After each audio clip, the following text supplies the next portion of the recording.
এই যে হইছে। প্রিয় দর্শক শ্রোতা, আশা করি সবাই ভালো আছেন। আজকে আমি একটা মোবাইল নিয়ে আসলাম। মোবাইলটা হচ্ছে আইটেলের আইটেল S25। তারা আসলে আমার মনে হয় স্যামসাংকে কপি করার চেষ্টা করছে নানান দিক দিয়ে। তো আমি আজকে একটা মোবাইল নিলাম, আজকে আপনাদেরকে ইনবক্স করে দেখাচ্ছি কি কি আছে ভিতরে আর কিরকম হচ্ছে মোবাইলটি। এইখানে ধরো। তো এই হচ্ছে মোবাইলের ইনবক্স করা হচ্ছে। আবার কেউ কিছু মনে করবেন না, ওষুধের দোকানে মোবাইলের বিষয়ে কেন। মোবাইলটির প্রয়োজন হয়েছে এজন্য নিয়েছি, আর একটা ইনবক্স করছি। এটা একটা সাক্ষী রাখার জন্য, যার কাছ থেকে নিয়েছি মোবাইলটা, যাতে কোনো সমস্যা না হয়।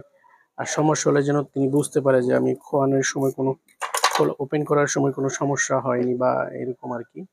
তো কাঙ্ক্ষিত মোবাইলটি হয়তো কিছুক্ষণের মধ্যে দেখে ফেলবো। একেবারেই খুব সুন্দর একটা মোবাইল, খুব চমৎকার একটা মোবাইল, খুবই ভালো লাগছে। এবং এত অল্প টাকায় এত সুন্দর মোবাইল, আসলে ভাবনা চমৎকার। আইটেল আসলে খুব কম টাকার মধ্যে আছে, ভালো কিছু দেওয়ার চেষ্টা করে সবসময়। তো এই হচ্ছে আমাদের সেই কাঙ্ক্ষিত মোবাইলটি। এই যে হচ্ছে সেই মোবাইলটি, AMOLED display. AMOLED display mobile আমি মনে হয় ব্যবহার করি নাই, এই প্রথম।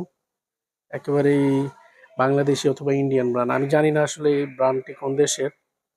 খুব সম্ভবত ব্র্যান্ডটি হচ্ছে ইন্ডিয়ান আইটেল। বাংলাদেশে এটি ব্যবহার করছে, এই যে আইটেলের লোগো চলে আসছে। এবং ইন ডিসপ্লে ফিঙ্গারপ্রিন্ট, এত অল্প টাকায় ইন ডিসপ্লে ফিঙ্গারপ্রিন্ট, এটা আশাই করা যায় না। তো এই হচ্ছে মোবাইল, দেখালাম আপনাদেরকে। অসংখ্য ধন্যবাদ। আবার অন্য কোনো ভিডিওতে আপনাদের এই চ্যানেলে আপনাদেরকে স্বাগতম জানাচ্ছি। আজকের মতো এখানেই শেষ। একবারে টাচ করো, আর তারপরে টাচ করো, লম্বা টাচ করো, তারপরে আরেকটা টাচ করো।